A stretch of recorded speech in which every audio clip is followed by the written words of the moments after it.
hello everyone दिनैनि बे गोदान मोनसे भिडिअनि गेजेरजों नोंथांमोनखौ गासैखौबो बरायनानै लाग्रोनो थानाय लोगोफोर लोगोफोर ओरैनोथ' नोंथांमोना दायो भिडिअनि थाम्बनेल आरो टाइटेलावथ' नायनानै एसेब्लाबो हमनो हाखादों जानांगौ दे दिनैनि भिडिअआ मानि बागै जागोन लोगोफोर दायो आं नोंथांमोननि सेराव लानानै फैदों मोनसे गोदानै आबुं बर' सावथुननि सायाव आपडेट लानानै ओमफ्राय लोगोफोर नोंथांमोना बे आबुं बर' सावथुननि मुङा मा आरो बे बर' सावथुनाव सोर सोर गाहायै फाव खालामनाय नुनो मोन्दों बे बर' सावथुनखौ आबुङै मिथिनो थाखाय भिडिअखौ जोबजासे नायलांबाय थायोब्लानो जाबाय लोगोफोर लोगोफोर बे बर' सावथुननि टाइटेल आरो थाम्बनेलनि मुङानो जादों रैखाथि ओमफ्राय लोगोफोर बे रैखाथि मुंनि आबुं बर' सावथुनावनो जों गाहायै फाव खालामनायखौ नुनो मोन्दों मोगथां नार्जारि, सनालि गयारि, फुलमणि नार्जारि आरो लोगोसे गोबांथार फाव खालामगिरिफ्रा बे रैखाथि मुंनि आबुं बर' सावथुनाव फावखौ खालामदों लोगोफोर ओमफ्राय लोगोफोर आरो बे बर' सावथुननि स्ट'रि स्क्रिप्टखौ लिरदों सनालि गयारि, डिरेक्सन करिय'ग्राफखौ खालामदों निजोम बसुमतारी ओमफ्राय लोगोफोर नोंथांमोनाथ' बे रैखाथि मुंनि आबुं बर' सावथुननि ट्रेलार भिडिअखौ दा आगोलाव एज ए फिल्म प्रडाक्सन चेनेलाव गोबाङानो नायखाबायमोन आरो नुखाबायमोन जानांगौ दे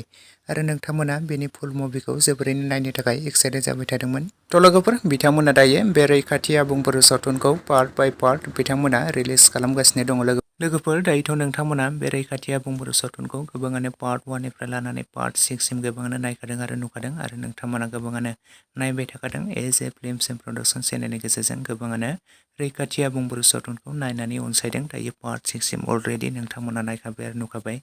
आरो लोगोफोर नोंथांमोना बे रैखाथि आबुं बर' सावथुननि पार्ट 7खौ जोबोरैनो एक्साइटेड जाना दंमोन जानांगौ नोंथांमोना गोबाङानो नायनो होननानै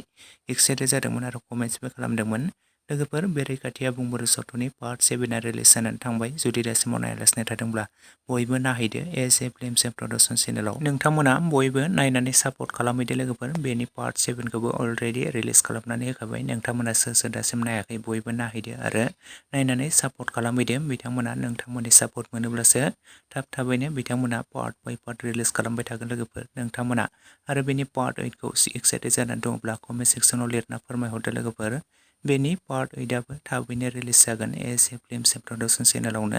नोंथांमोना बयबो नेनानै थाथ'दो लोगोफोर नायनो थाखाय एक्साइटेडब्ला कमेन्ट सेक्सनाव लिरना फोरमायहरलायदो लोगोफोर दासिमनि सर्ट आपडेट भिडिअ बेखिनियावनो भिडिअखौ नायनानै जुदि नोंथांमोना मोजां मोनदोंब्ला लाइक शेयार एन्ड कमेन्ट्स खालामना होयोब्लानो जाबाय लोगोफोर आरो लोगोसे चेनेलाव गोदानै फैदोंब्ला